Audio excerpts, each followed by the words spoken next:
নমস্কাৰ ৰাইজ, আপোনালোক সকলোকে মোৰ 2025ৰ শেষৰটো ভিডিঅ'লৈ স্বাগতম জনাইছোঁ। এইটো মোৰ 200 নম্বৰ ভিডিঅ'। আপোনালোকক মোৰ ফালৰ পৰা অশেষ ধন্যবাদ, যিসকলে মোক সহায় সহযোগিতা আৰু সঁহাৰি জনালে। মোৰ এই যিটো সৰু প্ৰচেষ্টা, সেই প্ৰচেষ্টাক লাইক, কমেণ্ট, ছাবস্ক্ৰাইব কৰি আপোনালোকে মোৰ মনোবল বৃদ্ধি কৰাৰ কাৰণে মোৰ ফালৰ পৰা আন্তৰিক ধন্যবাদ যাচিলোঁ। মই কেৱল স্মৃতি সাঁচি থ'বৰ কাৰণে ভিডিঅ'টো বনাইছিলোঁ, তথাপিও আপোনালোকে যি দুই এজনে মোক ভিডিঅ' বনাবা, ভাল লাগে, কিয় নবনোৱা এনেকৈ কয়, তেতিয়া মোৰ মনটো খুবেই বেছি ভাল লাগে।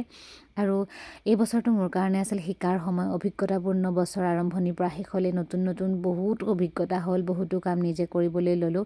তাৰ মাজতে বাৰু আমি বছৰটোৰ প্ৰায় মাজভাগ মানতে আমি এটা দুখজনক খবৰ পালোঁ। আটাই অসমবাসীয়ে হওক, ভাৰতবাসীয়ে হওক, যথেষ্ট কষ্ট পালোঁ। কিন্তু কি কৰিব, জীৱনটো চলি যাবই লাগিব।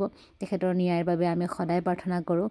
বছৰটো আটাইৰে ভালে ভালে গ'ল বুলি মই আশা কৰিছোঁ, আৰু আহি থকা বছৰটো যাতে আটাইৰে ভালে ভালে যায়, নতুন নতুন কাম কৰিব পাৰে, আমিও আগবাঢ়ি যাব পাৰোঁ। পৰিকল্পনা এবাৰ ঢেৰ আছে, ঢেৰ পৰিকল্পনালৈ আগবাঢ়িছোঁ। সকলোবিলাক যাতে মোৰো হয়, আপোনালোকৰো হয়, তাৰেই কামনা কৰিলোঁ।